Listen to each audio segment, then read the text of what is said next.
Alright guys, welcome back. GM Light here. Today we're going to be talking about the reaction that parents have been having to Guardians of the Galaxy 3. There's been a huge outcry with the public, with the parents and everything, especially because obviously this movie is very dark. There's a lot of dark themes, there's really sad things with animals, especially with Rocket, his backstory. But even as far as gore and action, there's some pretty nasty stuff, especially with the High Evolutionary. There's some pretty nasty, gory reveals, things that I didn't expect from this movie, things that I didn't think they could even get away with. And on top of that, you have Chris Pratt dropping the first MCU F-bomb, so I guess that's finally canon in the MCU. But this parent reaction harkens back to something, and it reminded me of the reaction to Batman Returns back in 1992. Batman Returns was surprisingly a movie that caused a lot of controversy back in the day. A lot of people were excited about it. Kids love Batman, everyone wanted to see it, and then parents took their kids to this movie that turned out to be pretty gothic and fucked up, and they were not very happy. It got so serious to the point that McDonald's, which had a tie-in with them, decided to totally cut ties with the movie and stop. So they totally pulled the Happy Meal deal and no more Batman Returns tie-in. But it just didn't stop there. You also had these parents kind of coaching their kids on TV to complain about this movie, rant about it, go on TV and talk about how this movie gave them nightmares and that it was somehow worse than Terminator 2, which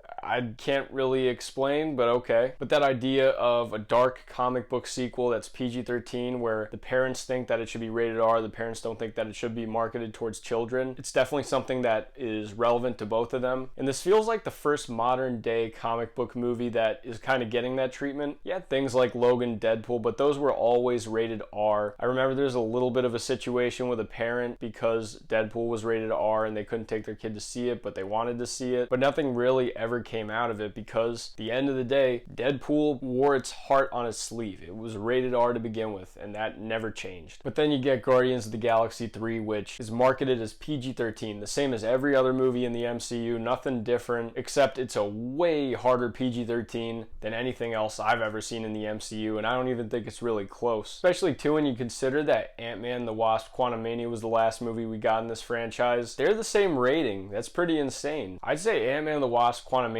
honestly could have gotten away with being rated PG. It's just very childish in some respects. Some of the humor is a little bit juvenile. They also don't really do anything too dark, which that was probably my biggest disappointment with Ant-Man and the Wasp: Quantumania, was that they didn't want to go too dark. They played it safe. They did the easy option. There weren't any real lasting consequences, and Ant-Man beats the bad guy again, so even then, there's no real threat that is derived from it. Kang is intimidating, he's good in his performance, and he holds the movie up, but even then, because they ultimately just defeat him, he doesn't pose as that much of a threat, or he's not too scary. I can't imagine a child really being that afraid of Kang, but the High Evolutionary is such a despicable, disgusting character that children are going to be very upset watching this movie. He's extremely cruel, extremely abusive. I don't imagine that this character is gonna fly, especially with parents. This isn't a spoiler, but this is kind of a slight description of a scene that I think just encompasses this. Obviously in the movie,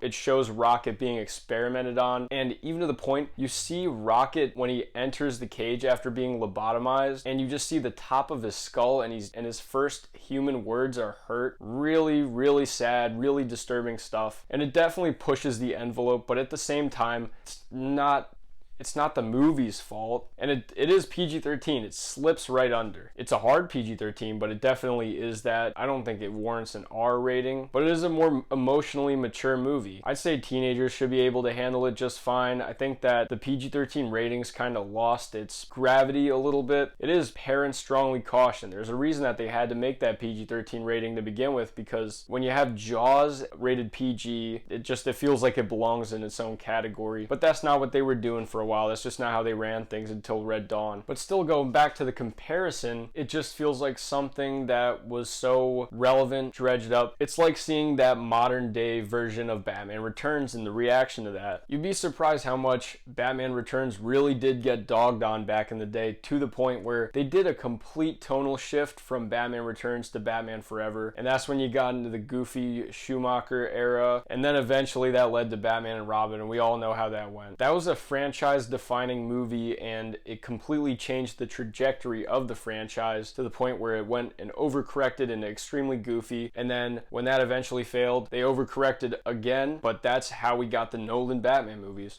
without Batman Returns being as dark as it was, and without it getting that reaction that initially pushed it to be goofy, they probably wouldn't have ever stopped and eventually gone back to that serious reboot. The franchise needed to fail with Batman and Robin for Batman Begins to even probably happen, in all honesty. But I wonder if this is something where the box office might get hurt with Guardians of the Galaxy 3. People might be turned off by these themes and these situations that are very sad, very hard to watch, and might not be something that kids can especially stomach. And if it does, is Marvel gonna just go way back to the other side and play it safe, play it goofy, tell the same stupid joke 1,000 times like they unfortunately have been doing lately? At this point, things are kind of locked for now, I'd say, at least for the next few movies. The Marvels is definitely not going to be anything serious. I mean, Miss Marvel is also just a character that's pretty geared towards younger kids instead of more adult things or teenager-ish type stuff. But I wonder if this is going to affect how dark Kang Dynasty could be, or Secret Wars. Infinity War and Endgame, they're not the darkest movies, but they definitely have their moments. They definitely have, feeling of gravity behind them. And there's a lot of sad, pretty messed up scenes. But when you cut to the heart of what hurts people the most, it's animal cruelty. You can't really get around that. So I guess time will tell on how this affects things, and if there will be a ripple just like there was with Batman Returns. I'd be interested to see. But that's just my thoughts on the situation. Let me know what you guys think in the comments. I'd love to hear what you have to say. Have a good one.